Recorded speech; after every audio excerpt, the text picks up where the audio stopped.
On this episode of EdTech, Bill O'Donnell talks with integrators and some manufacturers about InfoComm 2017, the new innovations that were being shown there, and what they are taking away from Orlando. Join us as we talk higher education and technology on this episode of EdTech. The network for the AV industry. What are you listening to? This is AV. This is AVNation. This is AVNation. This is EdTech, episode 53, recorded Thursday, June 15th, 2017. InfoComm 2017. Support for AVNation is brought to you by Extron Electronics and by Daylight, the leading producer of high-quality projection screens worldwide. Hello, everybody. I'm Bill O'Donnell. We are here at InfoComm 2017 in Orlando, and this is EdTech episode 53. So, I am here joined with Rob Raspberry from Drexel University. I'm also joined here with Gina Sansevero from FSR. And we also have with us Wendell, who's from Boston University. Welcome, once again, Wendell, welcome to the show. Wow. But anyway, all I can say is, folks, it's only day 2, but it's been a long day 2. I think I'm surviving just by espresso and computer laptop light, so. Anyways, you do reviews. This is what happens. You go out, you mingle, you go to certain places, you have some mental lubrication, and then you keep writing. So, not that it makes you a bad person. Anyway, so first off, I'm going to start with you, Rob. Sure. First off, how has the show been for you? Show's been great. I wasn't able to make it last year, so it was great to be able to spend a few days here and sort of catch up on what I've been missing. I guess one of the interesting things is I think that at some point everybody is going to get into either video over IP or some kind of, even the audio companies everybody will be doing some type of video collaboration IP. It's just all over the place. Oh yeah, no, if anything, one of the big things that is if you go through the audio pavilion, which is way at the back end of the hall or the front of the hall, depending on which side you come in on. It's the Orange County Convention Center is just one giant hall. But everywhere you went where there's the audio within the audio pavilion, it was Dante has spoken here. Yeah. And that seems to be the final a good unifier, because before that was CobraNet, and I don't know if you ever dealt with CobraNet. No. I did, and I never want to again. Reason being was that if you did deal with CobraNet, it was actually a safe idea to have it on a separate network, because the amount of data and traffic that it would cause, they said, you can have it on a regular switch. You can, and you also run the risk of burning out your switch. So you would almost just say, you know what, if we're going to do CobraNet, we're going to set up our entire own separate network, which the only other place I've seen that in is the Department of Defense for various reasons. But anyway, but with Dante at least, it's kind of, here's our ISO standards. We're part of the IEEE standardization. We're all part of this packet. We've been able to break it down into proper packets, and everyone's kind of going, that's a universal bus. Yes. In fact, I've seen a couple of DSP manufacturers get out of the biz of making their own proprietary expansion bus and just went, no, we'll just do this over Dante. Oh, you want to overflow it? Here's Dante. And for them, it depends on which model you want to get, because Dante goes to 128, so it's pick the size of your bus.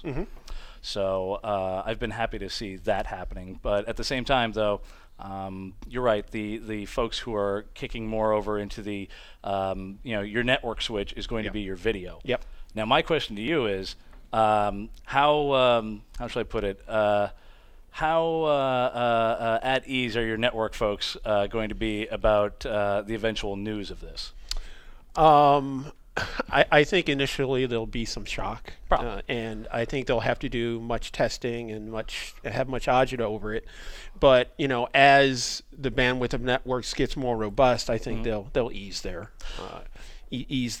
concerns. And security is obviously a big issue too with this kind of thing. But I think eventually they'll adopt it. It's one of those things where initially with my network folks, they were very much like, oh, we don't want to do this. And I said, hey guys, I actually have a CCNA in video. They're like, oh, and it's almost like you speak our language. Right, okay. right, yes. And the trick really I think is going to be coming down to is with the network folks, it's going to be, okay, what ports do you need, and what VLANs is this going to, and can we lock everything else down? It's the least user access motif, but at the same time, I think once you kind of alleviate once the security issues are alleviated, they tend to kind of drop off because they go, okay, I don't have to worry about this being a potential DDoS zombie device. Right. And the other end of it though is going to be more of the infrastructure folks because. Did you talk with the AptoVision folks at all? Or? No, I didn't stop by that booth. Okay. So I'll have to. You should. They're the ones kind of driving. They have the Blue River chipsets and everything. Okay. And these are the guys that are kind of telling everyone you're going to have to go to a 10 gig infrastructure. Yeah. Which that's fine. It's one of those you look and you go, okay, you're going to go from Cat 6. You're going to go from originally Cat 5e to Cat 6 or Cat 6a. But the moment you go beyond that. I'm sure, as I say, I'm sure you guys are all versed in this one, is that once it suddenly goes above 10 gig E, they're going to go, you know what, it's probably just easier if we run fiber to these locations. Yep. And, that's the big trick right now because all of them, you have Aurora, you have ZV, you have a couple of other ones who are all in the this software-defined video over the enterprise. Folks going, oh, here, you just plug it into your network, but it's all copper. And the trick is that, even HD-based T has gone through this in that once you hit the bandwidth to a certain point, you're going to start melting the copper. That's right. Yeah. So this is really one of those, I'm glad this is going forward. I'm surprised that Cisco hasn't jumped in on this going, oh yeah, here's our switches that can do all this. Because think of it this way, for them, that's more ways to build up the infrastructure. That, if anything, the folks like Juniper, folks like Extreme Networks, Netgear. Yeah. Actually, I think Netgear is part of the alliance and everything, but they've kind of looked and said, we only go up to this level because we're trying to remain cost effective. But I think it's actually a good movement forward. Did you check out the Marikai product? I did not. Okay. So tell me about this. So it's somewhat interesting. It's sort of a device management network, so to speak. And evidently, if I'm understanding this right, Cisco had bought them up somehow, or they have some kind of major partnership going on. And so, it has like a Cisco infrastructure, but what's interesting is some of their access points and everything are sort of not really Cisco, but are Cisco. So in some instances, you have to have their, access points, and in some instances it will interface with your infrastructure that's already there. And so basically it's sort of like in the AV world, like a device management system that basically functions just on the network and on your network and through your switches, as opposed to an Extron solution or the AMX campus solution, that kind of thing. So it was interesting that you mentioned that. Is Cisco not in the game? I think they sort of are sliding into it. Yeah. So if anything, by the looks of it, they're it's listen, we're going to go and do this. We're not going to eat your lunch. We're slowly eating the crumbs, right, but we're not eating your lunch. Right. It's exactly. But that is Cisco's way in its own right, because they slowly go about it until all of a sudden you go, wait a minute, where's the rest of my sandwich? Not that that's happened or anything, but cough, cough, timbre. Anyway, so as I say, Rob, thank you. If anything, I actually do want to focus our attention on Wendell. Wendell, this is, as I say, I've heard this is your first time attending InfoComm, so I want to hear like a first-timer's experience with this. Well, for me, InfoComm, I kind of thought it would be more like a NAB. I think NAB is a little bit bigger, but this is more geared towards education, higher ed, and integration and stuff like that. And for me, the best thing I saw was a device this earlier up, the Huddle Hub, which is a little device that you put on your network, or you don't have to put it on your network, but you can connect 6 devices and you can talk to each other without actually having to central display. A very cool piece of technology. They're about to come out with a rack-mounted piece that can do up to 16 different rooms, virtual rooms, and that just blew me away. Another way of collaborating, but private collaboration. Really cool. Yeah, it's one of those things. I like the idea of it because just glancing through and everything, it's kind of interesting in the fact that when folks do collaborate and everything, a lot of times traditionally you'll end up seeing the screens pop up on the screen and everything, and folks can kind of control where the content goes, but you can't really control the content on it. And sometimes folks will look and go and say, oh yeah, that's a really great idea, oh I wish I could write on this. And if I'm reading this right and everything, you can go and say annotate. Say like Rob has a PowerPoint of what he's bringing across and everything. I can be on there. Oh yeah, well remember this note and go into this. Exactly. And that's the real fundamental about collaboration, because the whole idea is you're meant to be able to share the stuff, but not everything is always going to be, oh well, let me just send you the PDF. Right. There's always going to be notes to that. So that's actually pretty cool. The other thing that I saw, as Rob mentioned, was the cross-pollination of media. I mean, there's audio, there's video, there's screens, and there's no defined edges no more. Everybody's playing in everybody's pace. And I mean, I can see it from my school used Kaltura, and everybody's doing lecture capture or some classroom thing. Is lines are blurred. Oh yeah, no, everyone's kind of getting into the, well, we can do everything in the UC space, and they can do this and they can do that. Yeah, the trick is that you have to play within our sandbox, and I'm not opposed to that, and Rob, you can back me up on this one, and Wendell, I'm sure you know this too. Manufacturers have a million different flavors of products that they do, and there's always one or two that they do that it's bulletproof, and you're like, I know that works, it's great, it's wonderful. And then there's other stuff you look at and you go, why did you do this? I'm not throwing anyone under the bus so much. It's just you look at stuff and you go and you're like, that's cool. This isn't, sometimes it's their forte, sometimes it's not. And you're right, like the lines are blurring. It's weird to see, like, for example, Crestron is now doing DSP. Yeah. And it's one of those you look and you go, well, that's cool. And they're like, yeah, but it all works together in our stuff. That's cool. My school has already kind of defined the standard for what we use for our DSPs and everything, and our techs are very comfortable with it. They know how to troubleshoot it. I understand you want to put this all in one environment, but it's kind of steering the Titanic with this kind of stuff. And it just came out to market like this year.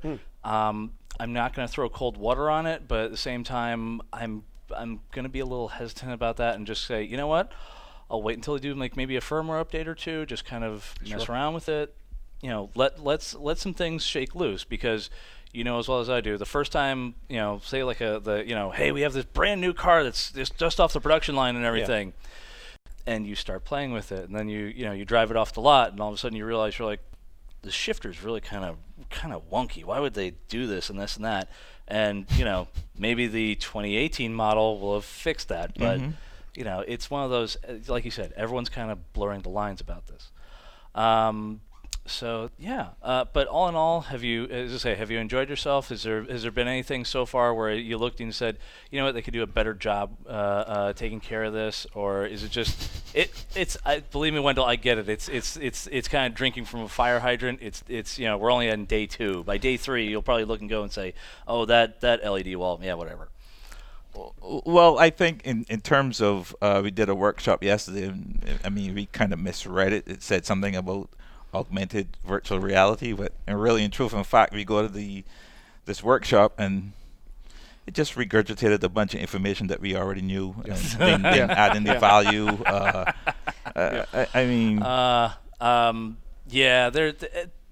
I'll say this. InfoComm does mean well when it comes to their classes, because they do want folks to come in and be part of the continuing education stuff. Sure. But the trick is that, when you have stuff that's on the cutting edge, you better pull out the ace. It's funny, because so what I found and learned, obviously, for going to one of these classes for the first time, is that if you're completely this is all new to you. Clueless. You have no idea and you're clueless.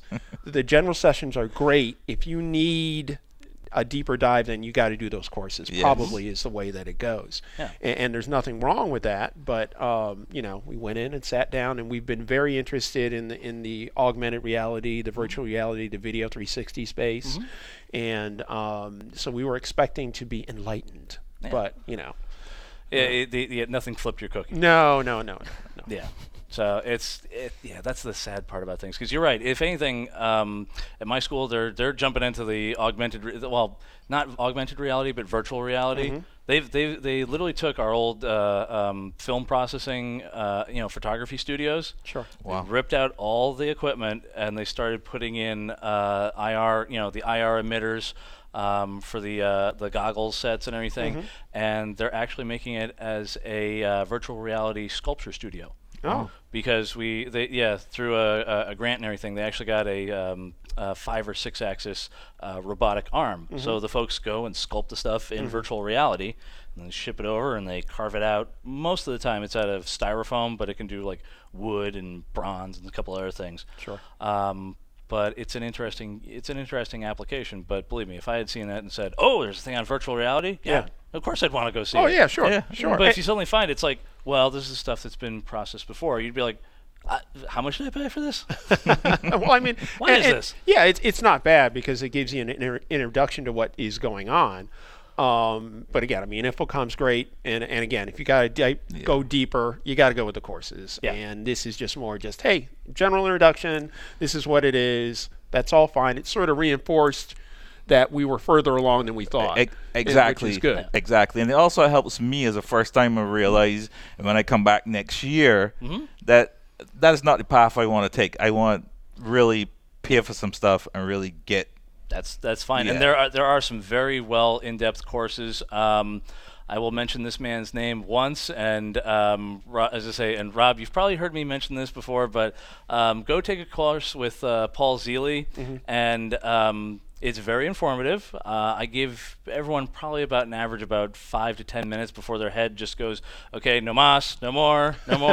He's very well versed in the things, and if you really want to get in depth into like how networking goes, how the stuff is all interconnected, and how you segment this out and make things secure, he'll do that. He'll also make your head explode. He may have come from the DoD world, and they have much stricter requirements than you or I, mostly because if you or I do something and there's a breach, it's Rob or Wendell, don't do that again. And in the DoD world, it's you're fired. You're also going to jail. Right. So, anyway. But that being said, Wendell, thank you for your piece on this. And Gina, as I say, and if anyone, folks, this is Gina Sansevero. She is with FSR and is a dear friend of mine, and I have been terribly rude to have her waiting for this long. How are you, Gina? I'm doing very well, and you're not rude at all. Oh, well, okay. He's just saving the best for last. That's all. We'll go with that. Yes. Good stuff. I am surrounded by these wonderful men. I'm absolutely thrilled to be here. So, as I say, if you don't know Gina is the. Gina, what is your official title? Because I will. A mouthful. It is. Director of Business Development for the Education Market. Thank you. There was no way I was going to be able to say that in one single take.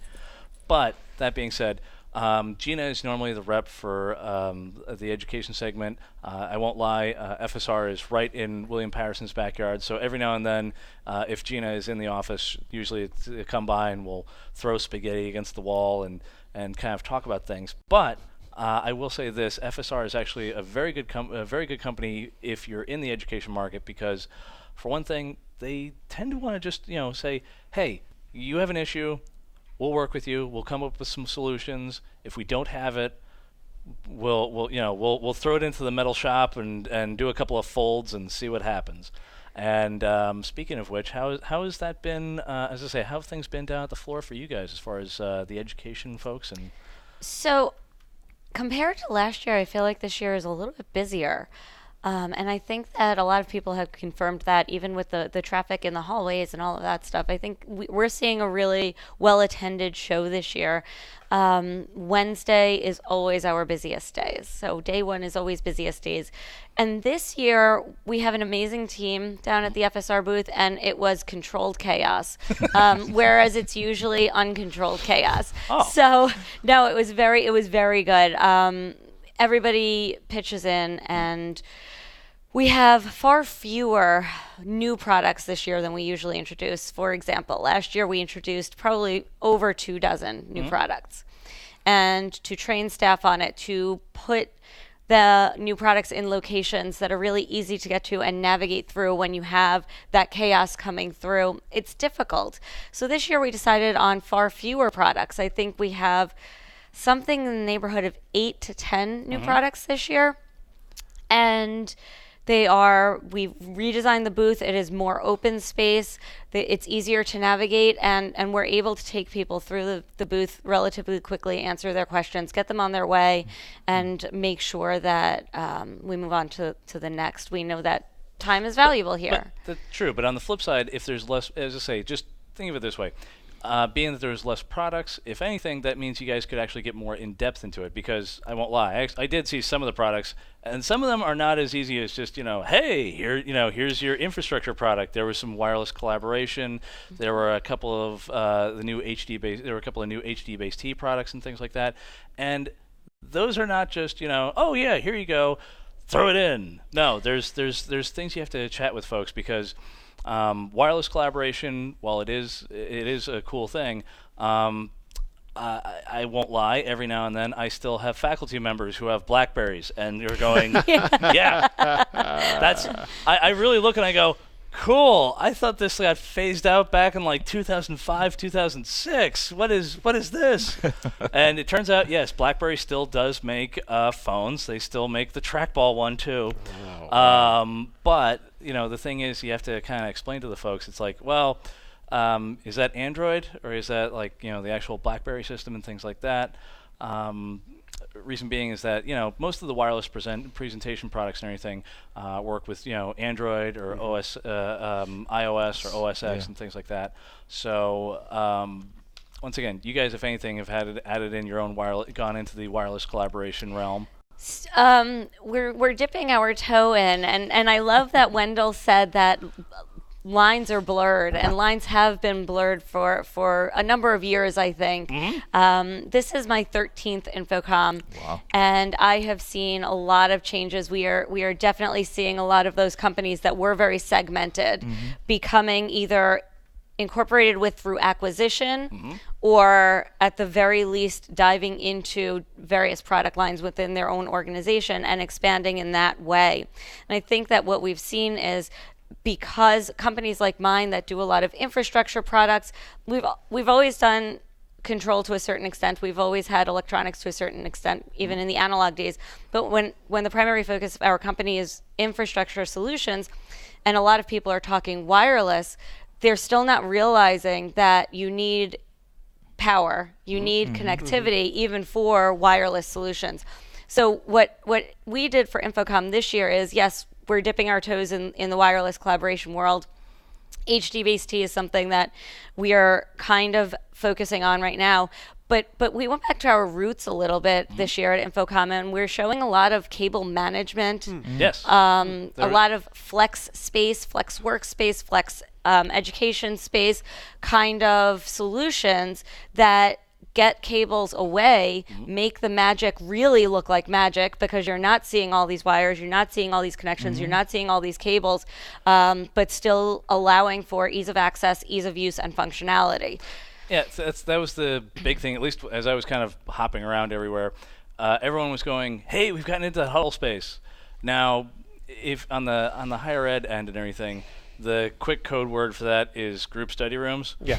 And sometimes those are easy open space. Sometimes those will turn into the deans, the deans, well, maybe not the deans, but the department conference room and things like that. And there's only 5 or 6 people. Right. But everyone's kind of jumping into that space. And you're right. It's one of those, hey, we can do all this. But at the same time, Gina's right about this. You need power. A lot of times, and I'm a victim of this more often than I want to admit to, we don't get to pick the table. We deal with what we are given. Good point. And if anything, at some of the products I saw that FSR put out is, hey, you only have, say, in my case, unfortunately, I have, like, say, a Herman and Miller table, which, from an aesthetics point of view, is very nice and simple. Emphasis on simple. However, if you suddenly say, "Oh, we need to put in a 6x1 switcher because we have various laptops and we want to get power underneath there," well, you're going to have what looks like a rat's nest dangling underneath. So at least they came up with a swing down under the table rack mount system and everything. Okay. And it's part of everyone wants to be in the huddle space, and I think everyone wants to have that as Gino's put it, have the collaboration magic. But when everyone brings their laptops, everyone brings their tablets, everyone brings all their daily devices, you got to plug it in somewhere, because I've yet to see a laptop battery that'll last more than 2 hours. Yep. I don't care what the chemists say. Oh, it'll last this. Yeah, no, it won't. But that being said, all in all, Rob, have you had fun so far with InfoComm? Yeah, it's been great. The HRT product I thought was great because essentially it's, a media space or a huddle without the huddle. So you basically don't need a big screen to have everybody project everything up. Basically, their idea is that you look at it on your device. Yep. And so if you walk into a room and you don't have a display, so what? One of these devices in here, 6 people collaborate. It's awesome. And also just catching up on the latest trends and technologies has been great. The tour, the Central Florida tour, was was very awesome too. Very useful. Yes. Oh man, And, very useful. yeah, and I miss all on the fun ones. so yeah, InfoComm's been great. It always is. Always enjoy it here. Wendell, as I say, you want to sum up your experience so far at InfoComm so far? Well, my experience has been awesome so far. Again, great tour yesterday at Central Florida University. Again, seeing some of the collaborative type softwares, that has been very powerful. So great InfoComm. Good. And lots of people. I mean, you Lots guys of have networking. said, well, from day one, we met yesterday. That's right. And we went on the tour, and since then we've been running around Travel together. buddies. Good times. That's right. It's good times.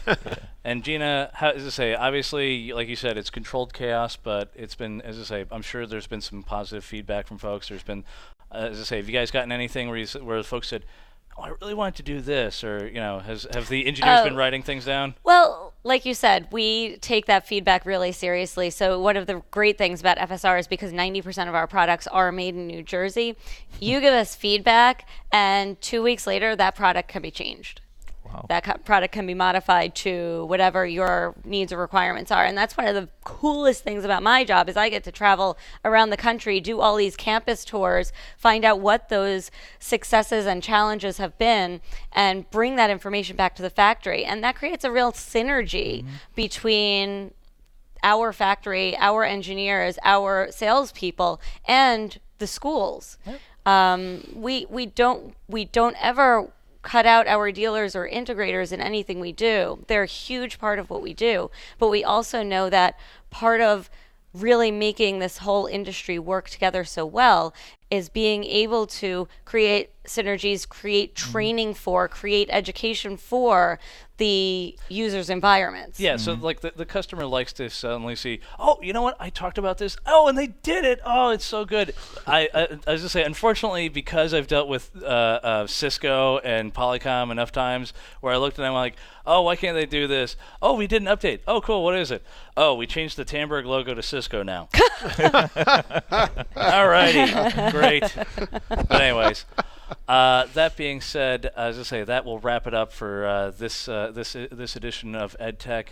Once again, Rob, thank you much for coming. Gina, No problem. and Wendell, thank you very much. You're welcome. Absolutely. This has been EdTech episode 53, live from InfoComm.